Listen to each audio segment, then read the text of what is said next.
America की राजनीति में डोनाल्ड ट्रंप की वापसी के साथ ही सख्ती का दौर भी लौट आया है। विदेशी आतंकियों से देश की सुरक्षा का हवाला देकर ट्रंप प्रशासन ने अब 12 देशों के नागरिकों पर अमेरिका में एंट्री बैन कर दी है। ये फैसला सोमवार से लागू हो गया है। इस कदम को ट्रंप की इमिग्रेशन विरोधी नीति का हिस्सा माना जा रहा है, जिससे दुनिया भर में बहस छिड़ गई है।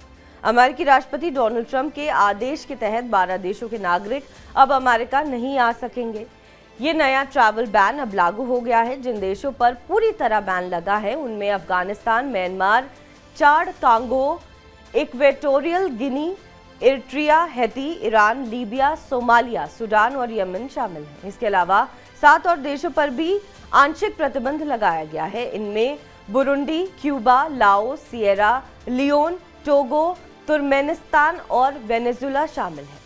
इन देशों के नागरिकों को कुछ मामलों में अमेरिका में आने की अनुमति नहीं मिलेगी। ट्रंप का कहना है कि इन देशों से जुड़े लोगों की पहचान करना मुश्किल है और इनमें आतंकवादियों की मौजूदगी ज्यादा है। ट्रंप ने कहा कि ये प्रतिबंध इसलिए जरूरी है क्योंकि कुछ देश वीजा सिक्योरिटी में सहयोग नहीं करते, उनके पास यात्रियों का रिकॉर्ड ठीक से नहीं होता और कई बार लोग अमेरिका में आकर तय समय से ज्यादा रुक जाते हैं। उन्होंने कोलोराडो के बाउल्डर में हुए हालिया पेट्रोल बम हमले का उदाहरण भी दिया। हालांकि हमलावर जिस देश से था वो इस बैन लिस्ट में शामिल नहीं है। ये फैसला ट्रंप की पुरानी नीति की याद दिलाता है, जब उन्होंने अपने पहले कार्यकाल में 7 मुस्लिम बहुल देशों पर प्रतिबंध लगाया था। इस बार भी बैन लिस्ट में कई मुस्लिम देश शामिल हैं। ये कदम ट्रंप की कट्टर इमिग्रेशन नीति का हिस्सा है, जिससे अमेरिका में गैर कानूनी और असुरक्षित प्रवास को रोकना है। इन प्रतिबंधों को लेकर कई देशों में नाराजगी है।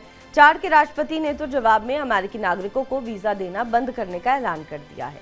उन्होंने कहा है कि चाड के पास ना विमान है ना अरबों डॉलर, लेकिन हमारे पास सम्मान है। उधर अफगान नागरिक जो अमेरिका में बसने की उम्मीद कर रहे थे, अब डरे हुए हैं कि उन्हें तालिबान के बीच वापस लौटना पड़ सकता है। इस फैसले की आलोचना अमेरिका में भी हो रही है। डेमोक्रेट सांसद ने इसे क्रूर और असंवैधानिक बताया है। उन्होंने कहा है कि हर किसी को शरण मांगने का अधिकार है।